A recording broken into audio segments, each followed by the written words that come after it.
Assalamualaikum warahmatullahi wabarakatuh. Kembali lagi bersama saya Yapi Ramadan dari Suara Indo sebagai media relasi Satgas COVID-19 bidang komunikasi penanggulangan bencana atau BNPP. Telah terhubung bersama kami di sini Ibu Kepala Dinas Kepemudaan, Olahraga dan Pariwisata Kalimantan Barat, Bu Windy Prihastari. Kita semua bersama Ibu Kadis akan membahas tema yakni bagaimana sih menerapkan protokol kesehatan ketika berwisata di Kalimantan Barat. Oke, Bu Windy, kita langsung saja ya ke pertanyaan pertama. Pertanyaan pertama ini, gimana sih, kan kita sudah ketahui bersama telah dilaksanakannya launching di beberapa tempat wisata yang ada di Kalimantan Barat seperti di Bengkayang, lalu di kota Pontianak juga. Mungkin bisa Ibu jelaskan, Bu, gimana sih keadaan di lapangan atau kelancaran acaranya?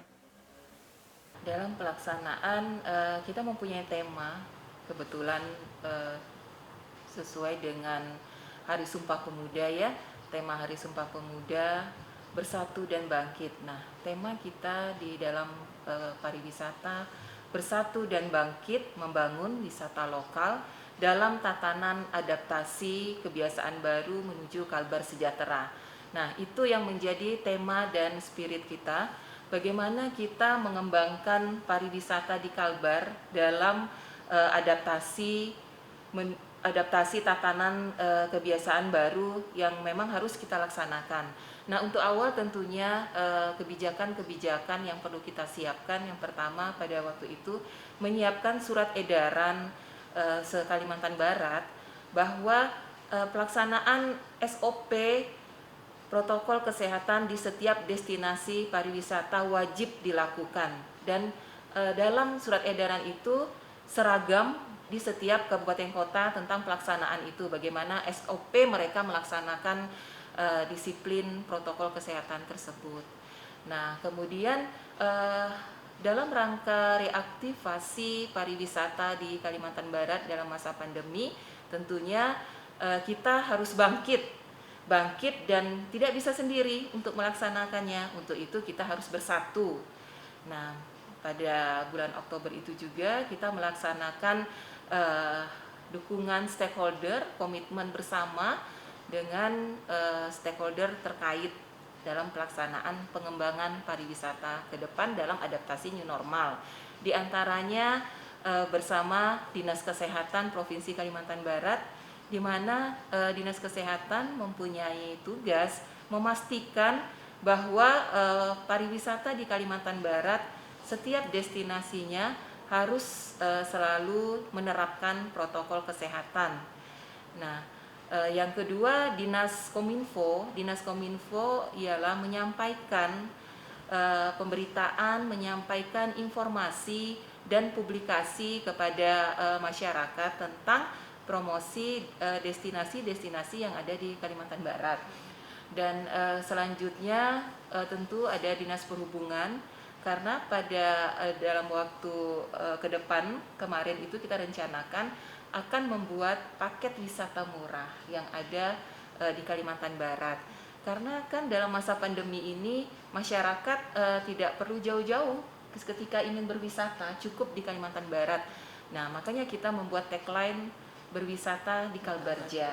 Nah, jangan sampai masyarakat pergi keluar dan mengakibatkan klaster-klaster baru, atau jangan sampai mereka melakukan kegiatan berwisata dan menimbulkan klaster-klaster baru yang ada. Untuk itu tetap harus dengan protokol kesehatan.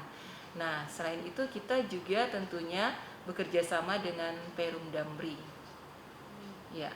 Setelah launching kemarin, setelah persiapan dukungan stakeholder kemarin, kita melaksanakan launching paket wisata secara virtual se-Kalimantan Barat.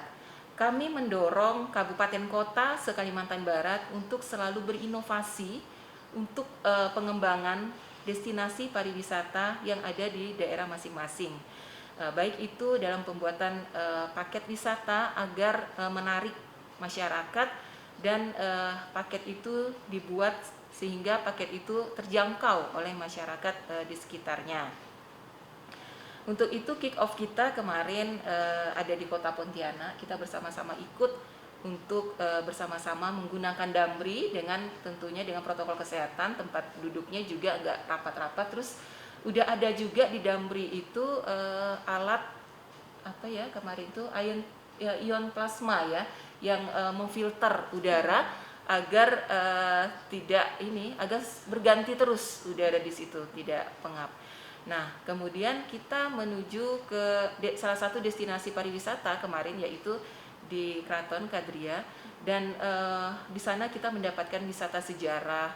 Kemudian kita menuju kampung wisata Tambelan pada waktu itu. Nah, setelah itu kita menyusuri sungai menggunakan kapal wisata. Nah, kemudian kick off yang kedua kita lakukan launching paket wisata di Kabupaten Bengkayang. Nah, tepatnya adalah ingin memperkenalkan paket wisata minat khusus yang ada di Riam Panggar. Nah, itu kan luar biasa setelah kita ke sana bersama-sama dan kita melihat betapa bagusnya, betapa luar biasanya potensi wisata yang ada di Kalimantan Barat sebenarnya. Nah, itu sebenarnya yang akan kita dorong agar tidak cukup hanya launching, tetapi setelah launching itu apa aja yang belum terpenuhi di tempat destinasi wisata itu, mari kita bersama-sama untuk ngeroyok lah ya istilahnya ya, kita keroyok bersama-sama untuk memaksimalkan apa saja yang kurang-kurang. Ya tentunya pasti infrastrukturnya ya. Untuk itu komitmen dari Pak PJ Bupati Bengkayang juga hadir di situ, kemudian Ketua DPRD juga hadir, kemudian Komisi 3 yang menanganin masalah kepariwisataan juga hadir. Nah, pengelolaan itu kita dorong untuk dikelola oleh BUMDes. Ya. Seperti yang kita ketahui, bahwasanya Disporapar sendiri telah bekerja sama dengan Dinas Pendidikan, Diskominfo, dan beberapa stakeholder lainnya.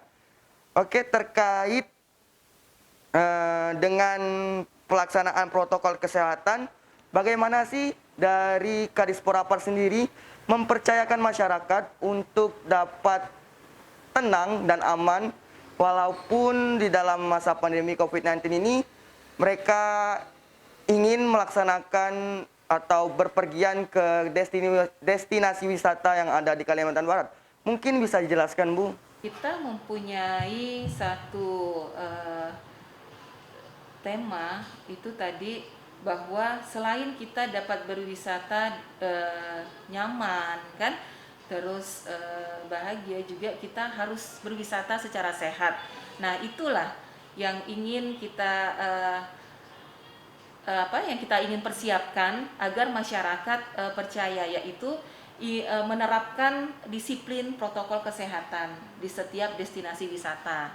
Nah, seperti contohnya kemarin kita di Riam Panggar itu petugas kesehatannya juga ada di sana ya kan, kita lihat bersama-sama dari mulai kita masuk sudah ada petugas kesehatan yang mengukur tem, kemudian hand sanitizer juga ada, dan juga melihat apakah kita menggunakan masker atau tidak. Kalau tidak menggunakan masker, kita dikasih masker untuk masuk ke tempat tersebut. Kemudian memastikan agar acara itu tidak berkerumun. Ya, makanya mungkin untuk sekarang ini minat masyarakat ke dalam berwisata itu lebih banyak ke yang alam terbuka, ya, dan tidak yang berkelompok-kelompok besar, kelompok-kelompok kecil atau keluarga atau bahkan individual. Nah, makanya di ekowisatanya ya. Mungkin kita ke pertanyaan yang selanjutnya ya, Bu. Bagaimana jika nanti ada wisatawan yang akan datang berwisata di Kalimantan Barat? Dari sisi kesiapan Disporapar sendiri menanggapi hal tersebut, dan berapa banyakkah pemandu wisata yang disiapkan di Kalimantan Barat, Bu, untuk di tempat destinasi wisatanya? Pada waktu dukungan stakeholder kemarin itu kan salah satunya juga kita bersama dengan Asita, PHRI, dan HPI, Himpunan Pramuwisata Indonesia.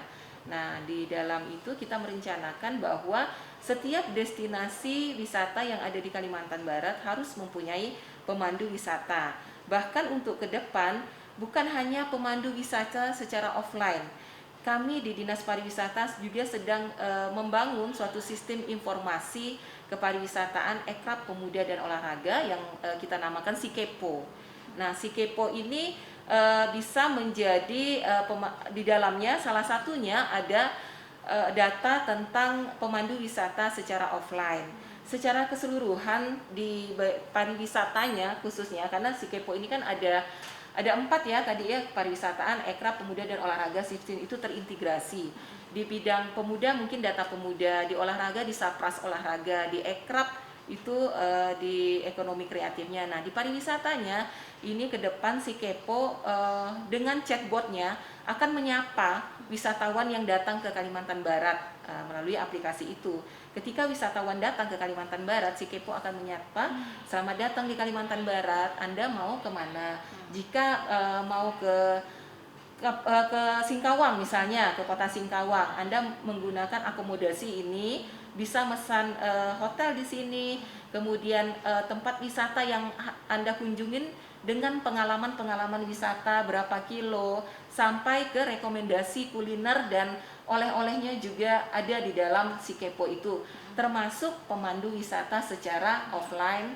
Dan juga ada di situ kan kita bikin paket wisata, tentunya pasti ada pemandu wisata seperti yang kemarin kita kick off-nya di Pontianak. Dari Damri, di dalam Damri sendiri itu kita sudah dipandu oleh pemandu wisata dan mereka hadir bersama kita untuk menyampaikan atau menginformasikan tentang wisata-wisata sejarah atau apa gitu. Berbicara soal akses, Bu, di Kalimantan Barat ini kan terdiri dari 14 kabupaten kota yang kita ketahui banyak sekali destinasi wisatanya. Untuk akses jalan menuju ke tempat-tempat wisata tersebut, seperti apa, Bu, keadaannya? Apakah nyaman atau gampang dilewati para wisatawan? Atau seperti apa ya, Bu? Mungkin bisa dijelaskan. Seperti yang tadi saya sampaikan, betapa cantiknya, betapa luar biasanya. Nah, itu memang salah satu kendalanya masih di infrastruktur ya, yang kita bersama-sama melihat. Untuk itu dengan kita bersama, dengan sinergi dan kolaborasi dengan stakeholder terkait, tentunya secara perlahan-lahan tentunya kita akan bersama-sama untuk membenahi infrastruktur tersebut. Nah, tadi yang saya jelaskan bahwa ketika kita launching paket wisata dan destinasi wisata, itu tidak cukup hanya di situ. Kesempatan kita lah itu untuk memetakan bersama stakeholder terkait. Nah, kemarin ada Pak PJ Bupati Bengkayang, ada Ketua DPRD, dan ada Komisi 3. Nah, untuk kelanjutannya bagaimana di Riam Panggar itu contohnya, dan sebagai contoh dari untuk destinasi wisata yang ada di Kalimantan Barat yang lain, bagaimana kita membenahi khususnya untuk infrastruktur. Jadi nanti kita ada kelanjutannya, Mbak, sama kawan-kawan stakeholder terkait, dan akan kita rencanakan untuk rapat bersama mempersiapkan itu. Nah, untuk selanjutnya di setiap destinasi juga seperti itu.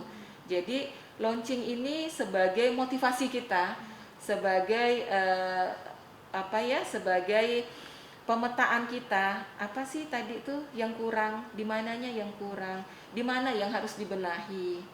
Ya, seperti Melihat tempat-tempat atau destinasi wisata yang ada di Kalimantan Barat nih, Bu, pasti ada permasalahan-permasalahan yang terjadi di sekitar destinasi wisata tersebut, seperti permasalahan dengan masyarakat sekitar atau dan lain sebagainya. Mungkin dari Ibu sendiri bisa diungkapkan permasalahan-permasalahan yang terjadi di sekitar destinasi wisata yang ada di Kalimantan Barat, Bu.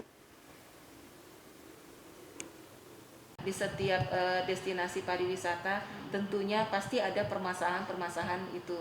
Peran dari kita punya kelompok sadar wisata. Peran dari Pokdarwis ini yang selalu kita bina dan selalu kita beri penguatan agar bisa menyampaikan pemahaman ke masyarakat, tentunya dengan bekerja sama dengan Pemda terkait. ya di daerah itu, dan kepala dinas pariwisata yang terkait. Bagaimana sih kita memberikan pemahaman ke masyarakat bahwa kita akan mengelola tempat tersebut dan hasilnya juga untuk masyarakat di sekitar.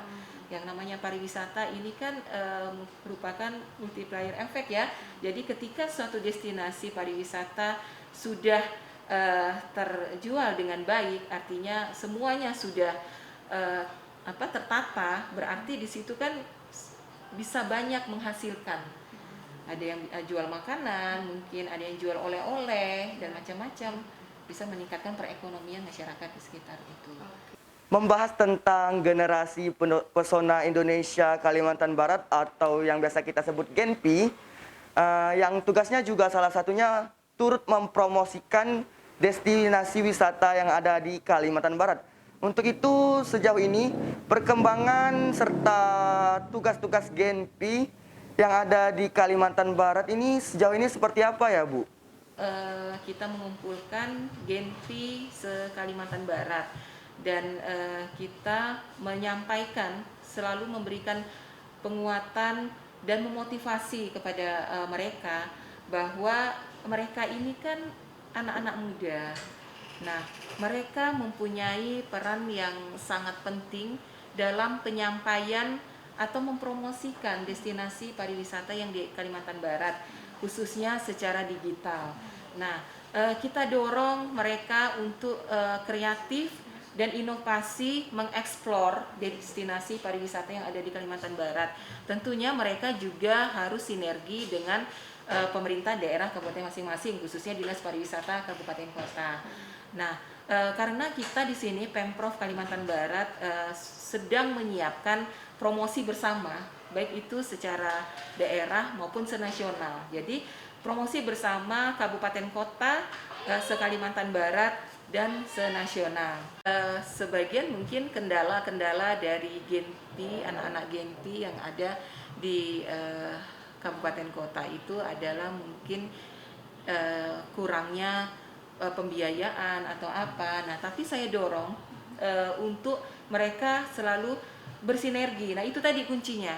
Kita harus selalu bersinergi dan berkolaborasi agar ketika kita melaksanakan sendiri itu hasilnya kecil ya, tetapi kita bersama, hal yang mungkin bisa 50% bisa menjadi 95%. Nah, gitu artinya. Tapi ada beberapa juga mereka yang memang sudah melakukan itu. Nah, jadi mereka berkomunikasi dan berkonsultasi dengan OPD terkait bersama Dinas Pariwisata di kabupaten kotanya, bagaimana kita ingin melaksanakan nih katanya kegiatan ini, tapi anggarannya belum mencukupi. Nah, mereka tetap bisa melaksanakan dengan dukungan dari stakeholder tersebut. Itu yang saya mau dari teman-teman Genpi. Tetap harus selalu semangat karena mereka punya kekuatan di dalam pelaksanaan mempromosikan di destinasi wisata melalui foto dan video, melalui digital. Nah, Pemprov di sini akan memfasilitasi dalam promosi se-Kalimantan Barat maupun senasional, akan kami persiapkan. Itu 14 kabupaten kota ya, Bu? Iya, 14 kabupaten kota sudah terbentuk. Jadi komunitas itu. Komunitas generasi pesona Indonesia. Mereka mempromosikan wisata yang ada di daerahnya masing-masing dengan Iya. Melalui sinergitas? digital. Iya, melalui digital, dan mereka membuat foto, video semenarik mungkin. Mungkin kalau bisa melihat di IG kami itu banyak sekali video-video yang memang hasil dari mereka menggunakan drone gitu kan. Dan mereka mengambil dari sisi mana sehingga semenarik mungkin. Bu, mungkin terakhir Bu, himbauannya sedikit nih untuk masyarakat yang ingin tetap berekreasi atau pergi ke tempat-tempat wisata yang ada di Kalimantan Barat dengan mungkin biaya yang terjangkau serta tetap menerapkan protokol kesehatan COVID-19. Untuk itu, kami meminta imbauan dari Ibu Windy Prihastari selaku Kadis Porapar Kalimantan Barat. Mungkin boleh Bu Windy disampaikan. Masyarakat di Kalimantan Barat, ayo kita untuk selalu melaksanakan protokol kesehatan yang telah ditentukan. Jangan lupa pakai masker dan jangan berkerumun serta rajin cuci tangan baik di air bersih maupun menggunakan hand sanitizer. Silahkan masyarakat Kalimantan Barat untuk melakukan aktivitas-aktivitas yang positif, tetapi ingat bahwa harus selalu sadar bahwa keadaan pandemi, situasi pandemi ini jangan sampai kita lengah. Dan jika pun ingin melakukan aktivitas berwisata, sekarang kita sudah menghadirkan paket-paket wisata murah se-Kalimantan Barat, tetapi ingat tetap harus melakukan protokol kesehatan. Dan di setiap destinasi wisata yang ada di Kalimantan Barat sudah ada SOP protokol kesehatan. Jadi jangan main-main tentang pelaksanaan protokol kesehatan. Masker jangan lupa, jangan tidak dipakai, dan silahkan berwisata tetapi tetap menjaga protokol kesehatan. Berwisatalah dengan aman, nyaman, dan sehat. Ayo kita berwisata di Kalbarja. Baiklah pemirsa, sudah sampai di penghujung tayangan ini.